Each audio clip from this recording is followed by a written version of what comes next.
허리도 무릎도 이제 그냥 늙어가는 줄만 알았습니다. 그런데 바닥 하나 바꿨을 뿐인데 거짓말처럼 통증이 사라졌어요. 이 기적 같은 이야기는 캐나다 퀘벡에서 3대째 전통 빵집을 운영하던 한 남자에게 일어난 일입니다. 전통을 목숨처럼 여기던 이 남자에게 한국인 사위가 제안한 단 한 가지, 바로 온돌이었습니다. 그는 처음엔 코웃음을 쳤죠. 하지만 바닥을 바꾸고 난 뒤 그는 자신도 모르게 눈물을 흘렸습니다. 과연 무엇이 그의 고집을 꺾었고 무엇이 그의 삶을 다시 걷게 만들었을까요? 지금 그 뜨거운 바닥 아래에 숨겨진 따뜻한 이야기를 시작합니다. 잠깐 1초면 되는 좋아요와 구독 버튼을 눌러주세요.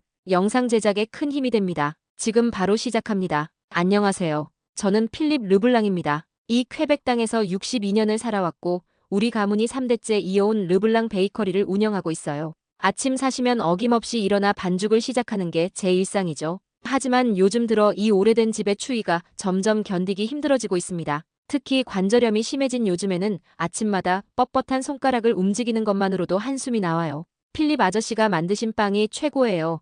단골 손님들이 하는 말을 들을 때마다 가슴이 뿌듯해집니다. 우리 할아버지가 프랑스에서 가져온 레시피로 시작한 이 베이커리가 지금까지 이어져 온 거니까요. 이 집도 마찬가지입니다. 증조 할아버지가 직접 지은 이 석조 건물은 퀘벡 구시가지에서도 손꼽히는 오래된 집 중 하나죠. 문제는 이 집의 난방 시설이에요. 아직도 예전 방식의 라디에이터를 쓰고 있는데 겨울만 되면 집 안 곳곳이 얼음장같이 차가워집니다. 특히 제가 주로 머무르는 1층 거실과 주방은 아무리 난방을 틀어도 따뜻해지지 않아요. 발끝부터 시린 추위가 올라와서 밤에 잠들기도 힘들 정도입니다. 필립, 이제 난방시설 좀 바꿔보는 게 어때?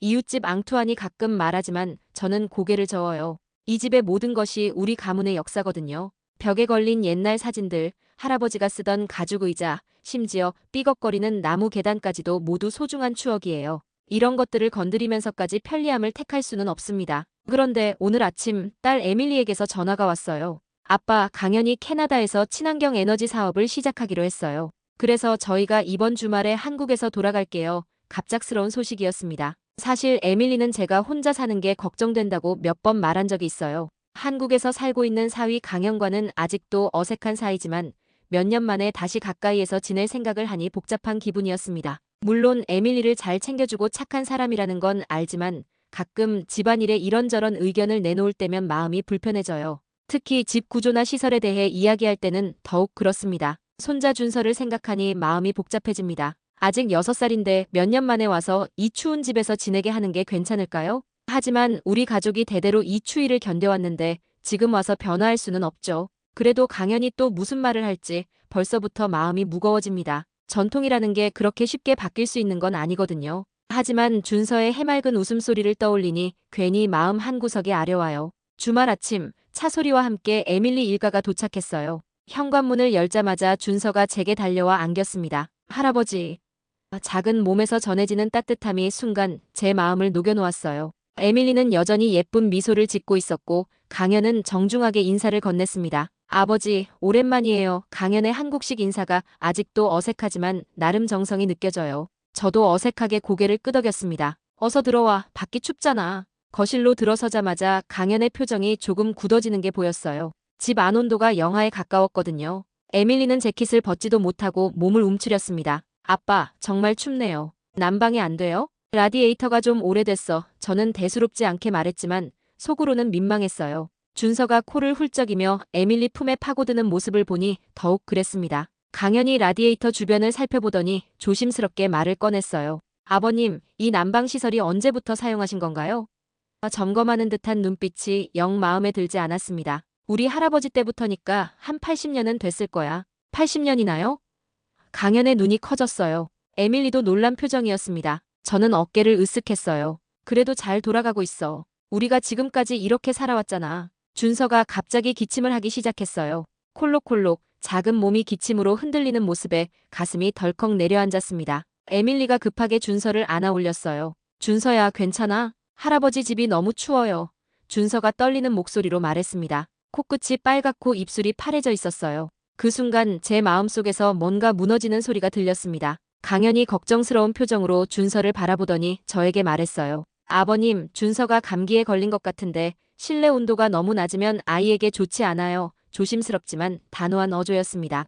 감기야 금방 나아 저는 애써 태연하게 말했지만 준서의 창백한 얼굴을 보니 마음이 편하지 않았어요. 아이가 이렇게 추위에 떨고 있는데 할아버지라는 사람이 뭘 하고 있는 건지 자책감이 밀려왔습니다. 에밀리가 준서에게 담요를 둘러주면서 말했어요. 아빠, 정말 너무 추워요. 준서가 이 상태로는 하룻밤도 못 잘 것 같은데요. 딸의 걱정 어린 목소리에 제 고집이 흔들리기 시작했습니다. 그날 밤 준서의 기침 소리가 집안에 울려 퍼졌어요. 제가 이 추위를 평생 견뎌왔지만 6살 아이에게는 너무 혹독한 시련이었던 거죠. 침대에 누워서도 준서의 기침 소리가 계속 귓가에 맴돌았습니다. 과연 내가 옳은 걸까 하는 의문이 처음으로 마음속에 자리 잡았어요. 다음 날 아침 준서의 기침이 더 심해졌어요. 밤새 제대로 잠을 못 잔 것 같더라고요. 에밀리는 걱정스러운 표정으로 아이의 이마에 손을 대어봤습니다. 열도 조금 있는 것 같아요. 강연이 조심스럽게 다가와서 말을 꺼냈어요. 아버님, 혹시 시간 되시면 제가 하나 제안드리고 싶은 게 있는데요. 뭔가 진지한 표정이었습니다. 저는 속으로 또 집 얘기구나 싶어서 한숨을 쉬었어요. 뭔데?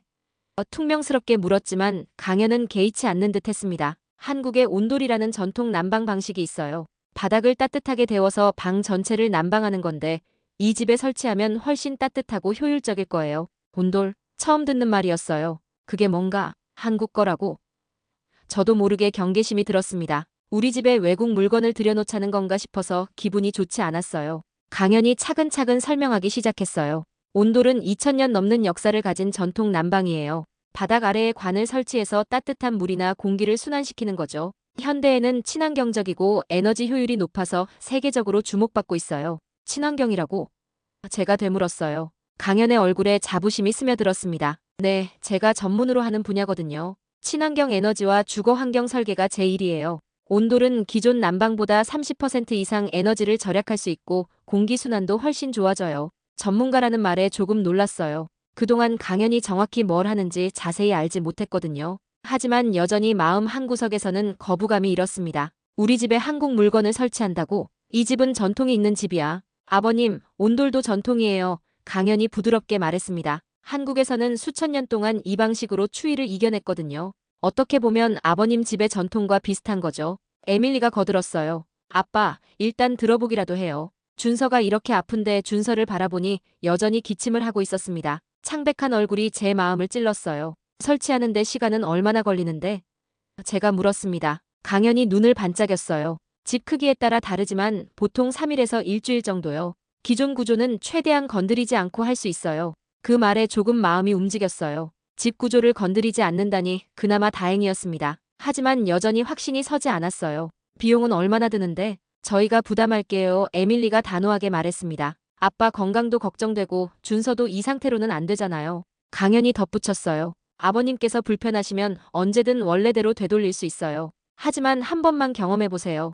분명 만족하실 거예요. 자신감 넘치는 목소리였지만 저를 압박하지 않으려고 조심스럽게 말하는 게 느껴졌어요. 준서가 또다시 심하게 기침을 했어요. 콜록콜록 작은 몸이 흔들리는 모습에 제 마음도 흔들렸습니다. 과연 이 고집을 계속 부려도 되는 걸까요? 그날 밤 준서의 기침이 더욱 심해졌어요. 새벽 2시쯤 되어서야 겨우 잠들었는데 아침에 일어나 보니 목소리가 완전히 쉬어버렸더라고요. 할아버지, 목이 아파요. 작은 목소리로 말하는 준서를 보니 마음이 무너져 내렸습니다. 에밀리가 체온계로 열을 재어보더니 얼굴이 하얗게 질렸어요. 38도예요. 병원에 가야겠어요. 강연도 걱정스러운 표정으로 준서의 등을 토닥여주고 있었습니다. 병원에서 돌아온 후 의사가 말한 내용이 계속 머릿속을 맴돌았어요. 실내 온도가 너무 낮으면 아이의 면역력이 떨어져서 감기가 오래 갈 수 있어요. 준서는 해열제를 먹고 나서야 겨우 잠들었습니다. 저녁 무렵 저는 결국 입을 열었어요. 강연이 고개를 들었습니다. 그 온돌 말인데 한번 해보자. 제 목소리는 떨리고 있었어요. 정말요? 강연의 눈이 커졌어요. 에밀리도 놀란 표정이었습니다. 네, 아버님. 정말 좋은 결정이세요. 강연이 기뻐하는 모습을 보니 괜히 마음이 복잡해졌어요. 하지만 조건이 있어 저는 엄한 목소리로 말했습니다. 집의 외관이나 중요한 구조는 절대 건드리지 말고 혹시 마음에 안 들면 언제든 원래대로 되돌려야 해. 강연이 고개를 끄덕였어요. 물론이죠. 약속드릴게요. 하지만 마음 한구석에는 여전히 불안함이 자리 잡고 있었어요. 80년 넘게 우리 가족이 지켜온 이 집에 외국 기술을 들여놓는다는 게 과연 옳은 일인지 확신이 서지 않았거든요. 할아버지와 아버지가 살아계셨다면 뭐라고 하셨을까 하는 생각도 들었습니다. 이틀 후 강연이 온돌 설치업체 사람들과 함께 왔어요. 한국인 기술자 2명과 현지 보조 인력 서너 명이었습니다. 집 안을 살펴보더니 뭔가 중요한 얘기를 나누고 있었어요. 걱정하지 마세요. 기존 바닥을 최소한만 건드리고 설치할 수 있어요. 기술자가 저에게 설명해줬습니다. 이 집의 전통적인 느낌은 그대로 유지하면서 온돌만 추가하는 거예요. 공사가 시작되자 집안이 시끄러워졌어요. 드릴 소리, 망치질 소리, 사람들의 대화 소리가 끊임없이 들려왔습니다. 평생 조용했던 이 집에 이런 소음이 가득한 게 어색하고 불편했어요. 베이커리 일을 하면서도 자꾸 집 쪽이 신경 쓰였어요. 혹시 뭔가 잘못되는 건 아닐까? 정말 괜찮을까? 하는 걱정이 계속 들었습니다. 할아버지가 손수 깔아놓은 나무 바닥을 뜯어내는 소리를 들으니 마음이 아팠어요. 아버지, 너무 걱정하지 마세요. 에밀리가 베이커리로 찾아와서 위로해줬어요. 강연이 정말 꼼꼼하게 확인하고 있어요. 집에 해가 되는 일은 절대 없을 거예요. 그래도 마음은 편하지 않았어요. 80년 넘게 이어져 온 우리 집의 모습이 바뀐다는 게 아직도 실감이 나지 않았거든요. 밤에 집으로 돌아가면 공사 자재들이 여기저기 놓여 있고 먼지가 날리고 평소와 완전히 다른 모습이었어요. 준서는 그동안 에밀리 집에서 지내고 있었어요. 할아버지 집이 따뜻해지면 다시 갈 거예요. 준서가 말할 때마다 제 마음도 조금씩 다짐이 생겼습니다. 이 모든 게 준서를 위한 거라고 스스로를 달랬어요. 일주일 후 드디어 공사가 끝났어요. 강연이 저를 불러서 완성된 모습을 보여줬습니다. 아버님, 한번 들어가 보세요. 현관문을 열고 들어서는 순간 뭔가 이상했어요. 공기 자체가 달랐습니다. 차갑고 습한 기운이 사라지고 포근하고 따뜻한 느낌이 온몸을 감쌌어요. 이게 뭐지? 속으로 중얼거리며 거실로 들어갔습니다. 바닥에 발을 디디는 순간 깜짝 놀랐어요. 바닥이 따뜻했거든요. 마치 봄날 햇살을 받은 돌처럼 은은하게 따뜻한 온기가 발바닥부터 전해져 왔습니다. 이렇게 따뜻할 수가? 무의식 중에 말이 나왔어요. 어떠세요? 강연이 기대에 찬 목소리로 물었습니다. 저는 말없이 집 안을 돌아다녀 봤어요. 거실, 주방, 침실 어디를 가도 따뜻했습니다. 그것도 라디에이터처럼 한쪽만 뜨거운 게 아니라 공간 전체가 고르게 따뜻했어요. 주방에서 물을 마시는데 평소 같으면 차가운 바닥 때문에 발이 시렸을 텐데 전혀 그렇지 않았어요. 오히려 맨발로 서 있는 게 편했습니다. 이상 안에 혼잣말을 하며 거실로 돌아왔어요. 침실로 들어가자 더욱 놀랐어요. 평소 같으면 이불을 몇 겹 덮어도 추웠는데 지금은 얇은 이불 하나만으로도 충분할 것 같았거든요. 침대에 앉아보니 정말 포근했습니다. 관절염은 어떠세요? 강연이 조심스럽게 물었어요. 그러고 보니 아침에 일어날 때 느끼던 그 뻣뻣함이 없었어요. 손가락을 움직여보니 평소보다 훨씬 부드럽게 움직였습니다. 이게 왜 이래? 강연이 설명해줬어요. 온돌은 습도 조절도 잘 되고 혈액순환에도 도움이 돼요. 특히 관절염에는 정말 좋거든요. 정말 그런 것 같았어요. 무릎과 어깨가 한결 가벼운 느낌이었습니다. 그날 저녁 준서가 다시 집으로 왔어요. 할아버지, 집이 정말 따뜻해졌어요. 준서가 신발을 벗고 바닥에 눕더니 깔깔 웃었습니다. 바닥이 이렇게 따뜻한 줄 몰랐어요. 저도 모르게 웃음이 나왔어요. 준서가 기침도 안 하고 이렇게 활기차게 뛰어노는 모습을 보니 가슴이 따뜻해졌습니다. 에밀리도 안심한 표정으로 말했어요. 아빠, 정말 좋은 결정이었어요. 그날 밤 평생 처음으로 따뜻한 잠자리에서 잠들었어요. 이불을 여러 장 덮지 않아도 되고 발끝이 시리지도 않았습니다. 마치 어릴 적 어머니 품에 안겨 잠들던 그런 느낌이었어요. 잠들기 전에 문득 생각이 들었어요. 그동안 저는 뭘 고집하고 있었던 걸까요? 추위를 견디는 게 전통을 지키는 건 줄 알았는데 사실은 그냥 고집일 뿐이었던 건 아닐까 하는 생각이 들었습니다. 강연이 말한 대로 온돌도 오랜 전통이었어요. 한국 사람들이 수천 년 동안 추위를 이겨낸 지혜였던 거죠. 어쩌면 우리 집의 전통과 조화를 이룰 수 있는 건지도 몰라요. 아침에 일어나니 몸이 한결 가벼웠어요. 관절염으로 아팠던 무릎도 훨씬 편했고 평소 같으면 뻣뻣했을 어깨도 부드러웠습니다. 베이커리에 가서 반죽을 할 때도 손가락이 한결 자유로웠어요. 강연과 에밀리에게 고마운 마음이 들었어요. 제 고집 때문에 처음에는 거부했지만 결국 가족을 생각해서 이런 좋은 제안을 해준 거잖아요. 특히 준서가 건강해진 모습을 보니 정말 다행이라는 생각이 들었습니다. 온돌이 설치된 지 며칠 후 베이커리에서 일하던 중 이웃집 잔 아주머니가 들어왔어요. 평소보다 표정이 좀 이상했습니다. 필립, 요즘 집에서 공사를 많이 했던데요? 네, 난방시설을 좀 바꿨어요. 저는 대수롭지 않게 대답했어요. 잔 아주머니가 고개를 끄덕이더니 뭔가 의미심장한 표정을 지었습니다. 아, 그래요? 뭘로 바꾸셨는데요? 온돌이라고 한국 전통 난방이에요. 제가 말하자 잔 아주머니의 눈이 커졌어요. 한국 거라고요? 왜 굳이 외국 물건을? 목소리에 의아함이 섞여 있었습니다. 그 후로 마을 사람들의 시선이 달라지기 시작했어요. 길에서 마주치면 뭔가 수군거리는 소리가 들렸습니다. 필립이 집에 한국 물건을 설치했다더라. 퀘벡 전통집에 왜 외국 걸 넣었을까? 이런 얘기들이 귓가에 들려왔어요. 베이커리 단골 손님인 피에르 아저씨도 의구심을 표했어요. 필립, 그 한국 난방이 정말 괜찮아요? 우리 퀘벡 방식이 나쁘지 않은데 굳이 바꿀 필요가 있었나요? 비판적인 어조였습니다. 가장 신경 쓰였던 건 옆집 베르나르 아저씨였어요. 마당에서 마주쳤을 때 하는 말이 가관이었습니다. 필립, 자네 집에서 이상한 냄새가 나는데 그 한국 물건 때문인가?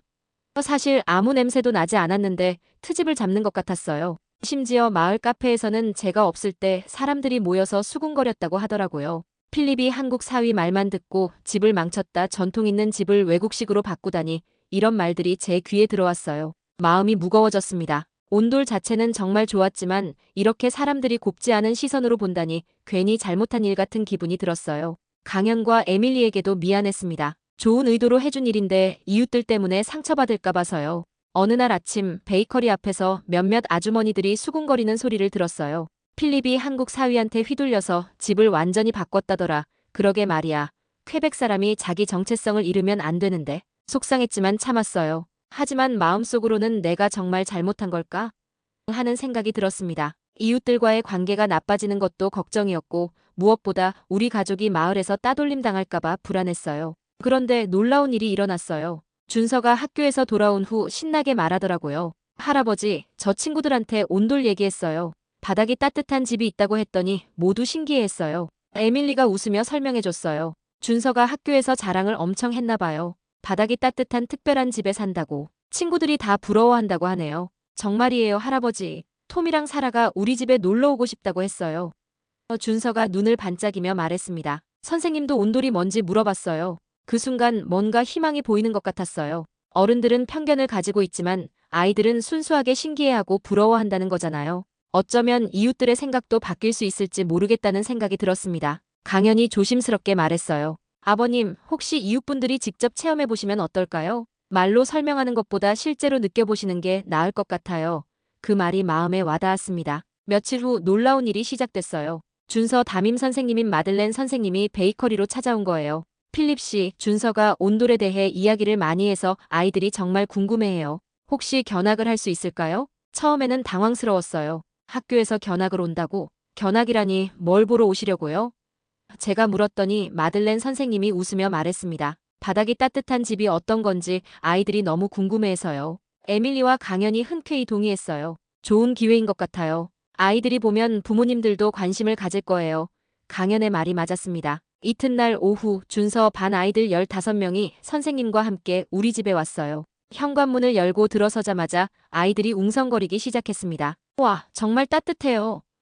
바닥이 이렇게 따뜻할 수가 있어요? 신발을 벗고 거실로 들어간 아이들은 완전히 신세계를 경험하는 표정이었어요. 바닥에 손을 대어보고 누워보기도 하고 심지어 뺨을 바닥에 대고 느껴보는 아이도 있었습니다. 톰, 사라, 정말 따뜻하지? 준서가 자랑스럽게 말했어요. 우리 할아버지 집은 특별해요.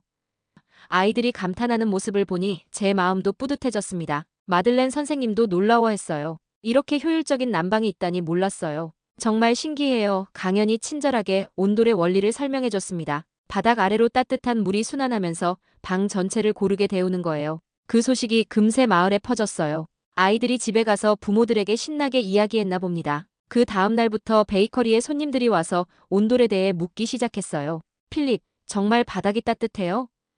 잔 아주머니가 호기심 어린 표정으로 물었습니다. 며칠 전까지 의심스러워하던 모습과는 완전히 달랐어요. 한번 가서 봐도 될까요? 그날 저녁 잔 아주머니가 남편 로베르와 함께 집으로 왔어요. 현관에 들어서자마자 두 사람 모두 놀란 표정을 지었습니다. 어머, 정말 다르네요. 잔 아주머니가 감탄했어요. 거실에서 차를 마시면서 로베르 아저씨가 말했어요. 이거 정말 대단한데요? 우리 집 라디에이터는 한쪽만 뜨거워서 불편했는데 이건 어디든 똑같이 따뜻하네요. 그 후로 이웃들이 하나둘씩 구경을 오기 시작했어요. 처음에는 의심하던 베르나르 아저씨도 왔습니다. 필립, 미안해. 처음에 좀 의심스럽게 봤는데 이렇게 좋은 줄 몰랐어. 피에르 아저씨는 아예 신발을 벗고 바닥에 누워봤어요. 이야, 이거 정말 편하네. 내 허리 아픈 것도 나을 것 같은데. 모든 사람이 온도를 체험한 후에는 칭찬 일색이었습니다. 일주일 후 마을 시장인 장믹이 공식적으로 찾아왔어요. 필립, 마을 사람들이 모두 당신 집 난방에 대해 이야기해요. 혹시 마을 공공건물에도 적용할 수 있을까요? 강연이 눈을 반짝였어요. 물론이죠. 학교나 마을회관 같은 곳에 설치하면 난방비도 절약되고 더 쾌적할 거예요. 시장이 진지하게 끄덕였습니다. 그럼 견적을 한번 내보실 수 있어요? 마을 유지들까지 모여서 온돌 도입을 검토하기 시작했어요. 이거 정말 혁신적이네요. 환경에도 좋고 경제적이기까지 하니 마을 의회에서도 관심을 보였습니다. 준서가 신나게 말했어요. 할아버지, 이제 우리 집이 마을에서 제일 유명해졌어요. 정말 그런 것 같았어요. 며칠 전까지 수군거리던 사람들이 이제는 부러워하고 칭찬하고 있으니까요. 6개월 후, 우리 집은 완전히 다른 곳이 되었어요. 온돌 덕분에 따뜻해진 건 당연하고 무엇보다 가족들이 자주 놀러 오게 됐습니다. 준서는 거의 매일 학교 끝나고 우리 집에 와서 숙제를 해요. 할아버지 집이 제일 따뜻하고 좋아요. 강연의 사업도 놀라울 정도로 번창했어요. 마을 시장의 추천으로 퀘벡시 전체에서 온돌 설치 문의가 들어오기 시작했거든요. 아버님, 몬트리올에서도 연락이 왔어요. 대형 아파트 단지에 온돌을 설치하고 싶다고 하네요. 강연이 기쁜 표정으로 말할 때마다 제 마음도 뿌듯했어요. 처음에는 의심했던 제가 부끄러웠지만 이제는 한국 기술의 우수성을 누구보다 자랑스럽게 생각하게 됐거든요. 어느 날 저녁, 온 가족이 모여서 저녁을 먹고 있었어요. 따뜻한 바닥에 앉아서 함께 나누는 식사가 이렇게 편안할 줄 몰랐습니다. 준서가 바닥에 배를 깔고 그림을 그리고 있고 에밀리와 강현은 소파에서 대화를 나누고 있었어요. 문득 깨달았어요. 우리 집의 진짜 전통이 뭔지 말이에요. 할아버지와 아버지가 물려준 진짜 유산은 이 오래된 건물이 아니라 가족들이 함께 모여서 따뜻하게 지내는 이 시간들이었던 거예요. 강현아, 제가 사위를 불렀어요. 강현이 고개를 돌렸습니다. 처음에 온돌 얘기했을 때 거부해서 미안했어. 정말 좋은 제안이었는데. 강현이 웃으며 대답했어요. 아니에요, 아버님. 충분히 그러실 만했어요. 저도 처음에는 조심스러웠거든요. 에밀리가 제 팔을 다정하게 잡았습니다. 아빠가 마음을 열어주셔서 정말 감사해요. 준서가 그림을 들고 와서 보여줬어요. 할아버지, 이거 우리 집이에요. 그림 속에는 따뜻한 바닥 위에서 웃고 있는 우리 가족이 그려져 있었어요. 할아버지, 아빠, 엄마, 그리고 자신까지 모두 행복한 표정이었습니다. 그 그림을 보니 눈물이 났어요. 준서야, 정말 잘 그렸네. 제 목소리가 떨렸습니다. 준서가 제 무릎에 올라와서 안겼어요. 할아버지, 이제 우리 집이 세상에서 제일 따뜻한 집이에요. 강연이 기쁜 소식을 전해줬어요. 아버님, 퀘벡 정부에서 친환경 난방 보급 사업에 저희를 공식 파트너로 선정했어요. 앞으로 온돌이 퀘벡 전역에 퍼질 거예요. 정말 놀라운 일이었어요. 제가 처음에는 거부했던 한국 기술이 이제 퀘벡의 공식 난방 방식 중 하나가 되다니. 정말 대단하구나. 이제 너도 퀘벡에서 인정받는 전문가가 됐네. 그날 밤 잠자리에 들면서 생각해봤어요. 전통이라는 게 꼭 옛것만 고집하는 게 아니구나. 좋은 것끼리 만나서 더 나은 걸 만들어내는 것도 전통의 발전이겠구나 하는 생각이 들었어요. 우리 할아버지가 프랑스에서 퀘벡으로 건너와서 새로운 삶을 시작했듯이 강현도 한국에서 가져온 기술로 이곳에서 새로운 역사를 만들고 있는 거예요. 그리고 준서는 퀘벡과 한국의 장점을 모두 가진 아이로 자라고 있고요. 마지막으로 강현과 에밀리에게 말했어요. 고마워, 너희들. 우리의 진짜 전통은 서로를 따뜻하게 하는 거였어. 그 말을 하니 마음이 정말 따뜻해졌습니다. 이제 우리 집은 단순히 온도만 따뜻한 게 아니라 마음까지 따뜻한 진짜 보금자리가 됐어요. 할아버지와 아버지가 지켜주신 진짜 전통을 이어가면서 동시에 새로운 전통도 만들어가고 있는 거죠. 그는 말했습니다. 이제야 알겠어요. 왜 당신들이 수천 년 동안 이 바닥을 버리지 않았는지. 한국의 온돌은 단순한 난방 기술이 아니었습니다. 몸을 데우고 마음을 데우고 사람과 사람 사이를 이어주는 문화였죠. 우린 원래부터 따뜻한 민족이었습니다. 그 따뜻함을 바닥에까지 깔고 살아온 사람들이 바로 한국인이었고요. 혹시 여러분도 누군가에게 그런 온기가 되어준 적 있으신가요? 당신이 깔고 사는 따뜻함은 어떤 것이었는지 댓글로 들려주세요. 그리고 이런 이야기가 좋았다면 구독과 좋아요도 잊지 마세요. 시청해주셔서 감사합니다.